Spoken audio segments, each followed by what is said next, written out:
start by apologizing for not actually being here this evening. Instead, you're getting me recorded on the previous evening on Monday night during the intermission of that show, and then I'm going to run over to the bar and start drinking momentarily. But in the meantime, I want to explain to the assembled audience as to why we have a comedy night at Noir City this year. Have I finally lost my mind and programmed so far outside the realm of noir that it doesn't make any sense? I don't think so. And here is why. The first film you are seeing tonight is Unfaithfully Yours by the great Preston Sturges, one of the great auteurs in Hollywood history. Unfaithfully Yours is Preston Sturges' satire on the whole noir genre.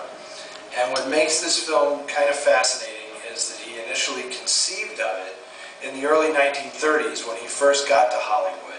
And he thought of this great idea of having someone conjure up these scenarios during these musical interludes, specifically a symphony conductor. But nobody thought it was a good idea. They didn't have flash forwards in movies in the early 1930s. The whole idea was just way too sophisticated for people to grasp at the time that he wrote it. So this idea was kind of in Preston Sturges' desk drawer for a number of years until finally Hollywood sort of caught up with the way his brain worked. And in 1948, after tales of husbands plotting to kill their wives and wives plotting to kill their husbands became sort of de rigueur in the film noir genre, finally there was a reason to make this picture. And it's kind of a very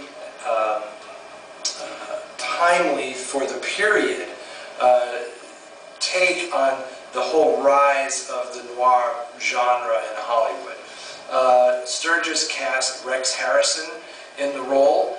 I'm not a big Rex Harrison fan. I really never liked him that much in movies, except at this film, where he is absolutely perfectly cast.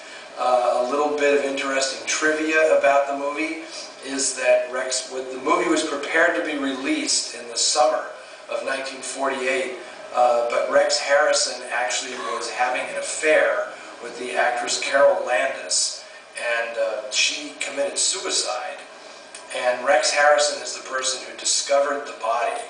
And in his revealing this to the police, it came out that he had been seeing her and that they were actually involved in this affair, and it was quite scandalous. And it forced 20th Century Fox to not release this film when it was originally intended to be released. They actually delayed it for about 10 months until all the publicity involving Carol Landis' death had sort of drifted off of the front pages. And when you see the film, you'll understand why it would have been completely inappropriate to release this film when she had died. Anyway, Preston Sturges, if you're unfamiliar with his work, is really one of the great writer, producer, directors in Hollywood history, and a man who is responsible for some of the great classic comedies of the 40s, the great McGinty's Sullivan's Travels, The Lady Eve, The Palm Beach Story, Christmas in July, absolutely amazing films. And Unfaithfully Yours is probably his last, what I consider to be his last masterpiece.